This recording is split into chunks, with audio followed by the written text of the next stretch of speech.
Alright, ladies and gentlemen, if you learned anything about the NBA from watching them damn games last night, it's that this shit is so fake. It is so scripted. It's so scripted that Ron Burgundy told us that the Knicks was losing in the second round a month ago. A month and a half ago, we knew this was going to happen. I went against it because I was in my feelings. I already knew the Knicks was going to lose, but I still went against them. I don't know why. I tell y'all not to think with your heart. I thought with my heart instead of my head, and I got bit in the ass. I'm telling you one thing, though. I ain't ever gonna do that again. I knew this was gonna happen, and I still picked the Pacers to lose the game, and they ended up winning. Now we know Boston's gonna go right through them unless somebody else gets hurt for Boston, because Porzingis might be out. If Jason Tatum goes down, or if Jaylen Brown goes down, the Celtics are in big time trouble. As of right now, these teams, the Celtics got the little bit slight of an edge right now because Porzingis might be out. But if anyone else goes down, they're going to find themselves in a world of trouble. I'm telling you right now. And I told you the New York Knicks was going to hit a wall. There's no way they're going to be able to play that type of basketball and sustain that for more than 5-6 games. And lo and behold, what happened yesterday? They all stopped playing, and they all dropped like flies. OG Adebayo, he tried to make a sign-in, played 5 minutes, dropped like a fly. Jalen Brunson gave you 44 points 3 of those 6 games prior, dropped like a fly. Josh Hart, one of the Villanova boys, big part of what they do. What did he do? Dropped like a fly. I told you this was going to happen. I told you these boys are going to break down. But I thought they won't get through it last night and they can break down against the Celtic. But I guess the NBA knew they had to get them boys out of there. Indianapolis, they got no injuries. They play no defense. But they one of the top scoring teams in the whole NBA. So this could be an offensive series. I really hope it's going to be exciting. It's going to be really stupid if they sweep them. Or if it's not at least a 6-game series, it's going to be a disappointment. I'd like to see this go 7 games, but I just don't see it. I don't see it happening. Barring any injuries. If an injury happens, anything could happen. But we're going to talk about this Minnesota game first. And Minnesota came out flat, and Denver came out firing. You could tell they told Minnesota to lay down the first half, and then Denver laid down the second half. They almost looked like a CYO team. Didn't know how to pass. They couldn't shoot. They stopped running plays. Dudes are standing around. You got guys looking old. This team looked old last night. And you know why that is? It's because they wasn't running. They weren't really moving. They stopped moving in the second half. The first half, they looked like a champion. The second half, them boys are just standing around the entire time, not playing defense, not rotating, not rebounding, not playing with any aggression, getting beat at every spot. This team is not a champion. I can't even believe they won last year. That's how bad it looked. But who am I? I'm just a guy. Now, it looks to me that Minnesota is the new age Chicago Bulls. They are starting to form because they got MJ's son over there, Mr. Anthony Edwards, and a young Scottie Pippen, and Jaden Daniels, or McDaniels. Jaden McDaniels is a young Scottie Pippen. This man is a lockdown defender at the highest order. You cannot get around this man. He is longer than you. He is taller than you. He's quicker than you. Flat out, he's better than you. This man dropped 23. If he drops 20 points with his defense, this team is unstoppable. This team is going to win the championship if this man drops 20 points every game with his defense that he brings. If Karl Anthony Towns drops 20, they win this series. And Anthony Edwards, he just has to show up if that happens. He doesn't have to do too much. The brother can ball. Mike Conley can ball. Rudy Gobert can ball. This is definitely the best starting 5. And I called it out earlier in the first round. And I knew it. This right here is the best team in the league right now. Boston, they're definitely a close second. The Mavericks third. and I guess the Pacers fourth. That's the way it is right now. Really, Denver's better than New York. Yeah, New York and the Pacers, Denver is better. I'd even say Denver is probably better than the Celtics, but they got bumped out. So they got to get out of the conversation. They didn't even get to defend their crown because they lost. They had no desire. They let Jaden McDaniels figure him out. This boy went 3 for 4 at three-point land. Karl Anthony Towns had a fourth quarter of his life. He had foul trouble and came out firing. Rudy Gobert did his thing, almost had a double-double. Anthony Edwards had an okay game, 6 for 24. Didn't really need the big game because his teammates, they covered his slack. And this is what you need. This is how you know you have a good team. When your superstar doesn't even drop 20 points and you still have a team win. And Naz Reid came in the fourth quarter and played his lights out. He shut down Jokic. He wanted it more than them. You could tell he wanted it. And this Nuggets team didn't. By every movement. They looked hurt. They looked old. They looked beat up. They looked like the Western Conference version of the Knicks. A beat-up team that just had enough. It's hard to defend the title twice in a row. Go ask Kobe. Go ask Michael. Hell, go ask LeBron. See if it's easy to win 2 in a row. 3 in a row is virtually impossible. So, right now, this Minnesota team, they got a chance to do it.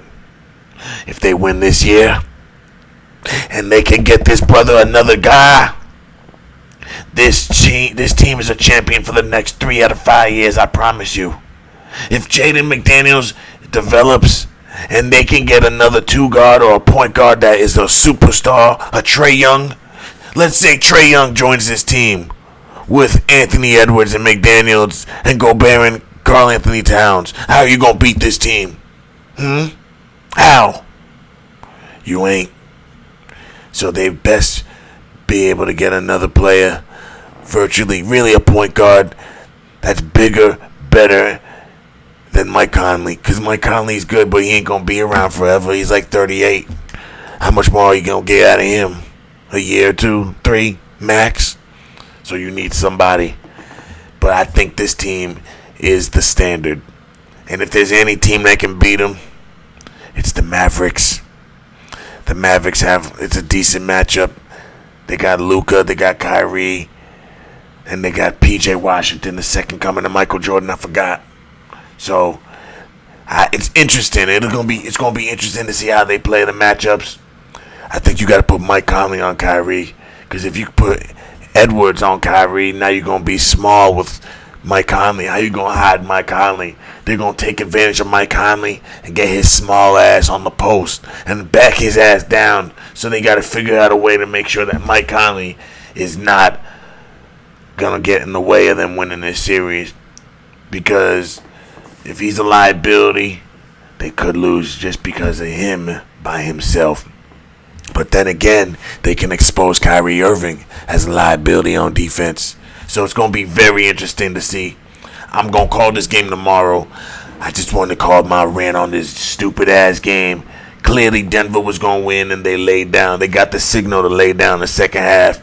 Jokic dropped 34, Murray dropped 35.